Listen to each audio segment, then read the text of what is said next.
الحمد لله وحده والصلاة والسلام على من لا نبي بعده أما بعد أعوذ بالله من الشيطان الرجيم بسم الله الرحمن الرحيم الف لام میم ذلك الكتاب لا ريب فيه صدق اللہ العظیم۔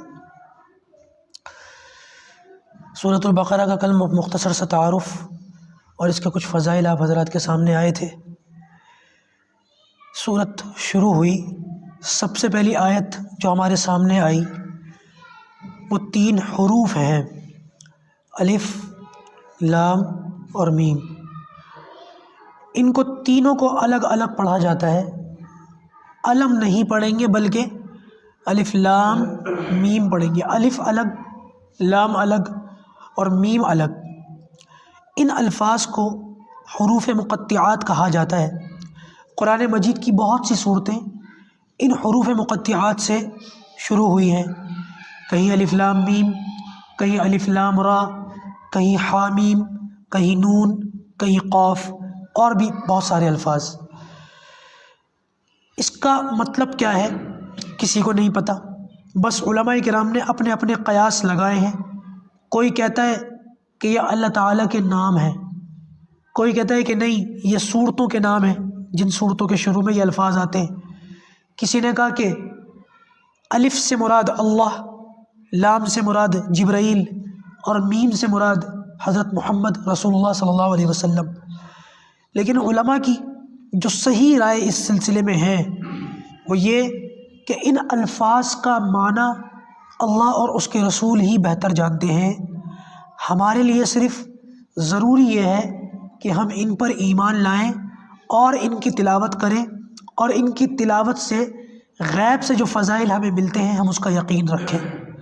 کیا فضائل ہیں اللہ ہی جانتا ہے۔ بلکہ علماء کی تو ایک بات یہ بھی ہے اس سلسلے میں کہ اللہ پاک نے ان الفاظ کو اسی طریقے سے نازل فرما کر اور ان کی تلاوت اسی طریقے سے فرما کر مشرکین مکہ کو چیلنج کیا ہے کہ یہ جو کلام ہے یہ انہی الفاظ سے مل کر بنا ہے، یہ قرآن مجید، اور تم بھی جو زبان بولتے ہو وہ زبان انہی الفاظ سے بنتی ہے۔ تو لہٰذا ان الفاظ سے اللہ تعالیٰ نے یہ کلام نازل فرمایا ہے، تم بھی انہی الفاظ کو استعمال کر کے اس جیسا کلام بنا کر دکھا دو۔ اگلی آیت ہے ذالک الکتاب لا ریب فیہ، یہ وہ کتاب ہے کہ جس میں شک نہیں ہے۔ سب سے پہلے لفظ دیکھیں ذالک آیا ہے، عربی میں جو سامنے ہوتا ہے اس کے لیے اشارہ ہوتا ہے ھذا یعنی کہ یہ، اور جو دور ہوتا ہے اس کے لیے اشارہ ہوتا ہے ذالک یعنی کہ وہ۔ لیکن یہاں پر اللہ تعالیٰ کا جو کلام ہے، اللہ کی جو کتاب ہے، یہ دور نہیں ہے بلکہ قریب ہے، تو ھذا کا لفظ آنا چاہیے تھا ھذا الکتاب، اس کے بجائے لفظ آیا ذالک الکتاب۔ تو جو چیز قریب ہے اس کے لیے تو ذالک کا لفظ نہیں آتا، تو اللہ تعالیٰ نے یہاں پہ ذالک کا لفظ کیوں ارشاد فرمایا؟ تو علماء نے فرمایا دراصل یہ صورت یعنی کہ اب جو قرآن مجید شروع ہو رہا ہے، جیسے کہ میں نے بتایا تھا، سورۃ فاتحہ کا خلاصہ ہے، سورۃ فاتحہ کی تشریح ہے۔ تو جو سورۃ فاتحہ میں ہم نے اللہ تعالیٰ سے دعا مانگی تھی اہدنا الصراط المستقیم، یا اللہ میں سیدھے راستے کی ہدایت دے، تو اب ہدایت کے لیے جو کتاب شروع ہو رہی ہے اس کی وجہ سے کہا جا رہا ہے یہ وہی کتاب ہے، یہ کہا جا رہا ہے یہ وہی کتاب ہے، جو کہتے ہیں نا یہ وہی ہے۔ یہاں پر ذالک کا لفظ اس معنی میں استعمال ہو رہا ہے، یہ وہی کتاب ہے جس میں شک نہیں ہے، لا ریب فیہ، اس میں کسی قسم کا کوئی شک نہیں ہے۔ کسی چیز میں شک ہونے کے 2 ہی طریقے ہو سکتے ہیں، ایک تو یہ کہ اس چیز میں واقعی کوئی کمی بیشی ہو تو اس میں شک کیا جائے، اور دوسرا یہ ہو سکتا ہے کہ اس کتاب میں تو کوئی شک نہ ہو، اس چیز میں تو کوئی شک نہ ہو، البتہ جو شک کر رہا ہے خود اس کی عقل میں خرابی ہو۔ آج بھی ایسے بہت سارے لوگ ہیں قرآن مجید پر اعتراض کرتے ہیں ہمیں تو شک ہے، تو دراصل ان لوگوں کا شک کرنا قرآن مجید کے اندر کمی بیشی ہونے کی وجہ سے نہیں ہے، بلکہ ان کی عقل کی ٹیڑھ کی وجہ سے ہے، یا ان کی بد عقلی یا ناعقلی کی وجہ سے ہے۔ اور یہ بات یاد رکھیے گا، یہ جو دوسری شکل ہوتی ہے نا، کسی چیز میں شک نہ ہو لیکن بندہ اپنی سمجھ کی کمی کی وجہ سے شک کر رہا ہو، تو اس شک کی وجہ سے اس چیز کا مقام اور مرتبہ کم نہیں ہوتا۔ قرآن مجید کے مقام اور مرتبے میں کمی نہیں آئے گی۔ فرمایا ہدل للمتقین، یہ ہدایت ہے متقیوں کے لیے۔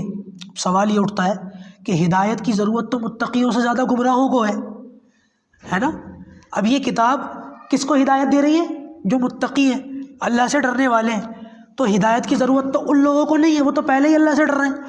ہدایت کی ضرورت تو ان لوگوں کو ہے جو اللہ سے نہیں ڈرتے یا اللہ کو جو نہیں جانتے۔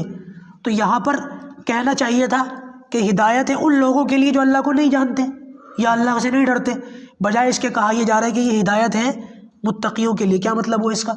اب غیروں کو اعتراض کرنے کا موقع ملے تو جواب بھی دینا ضروری ہے۔ تو دراصل بات یہ، ہدایت کے درجے ہیں الگ الگ۔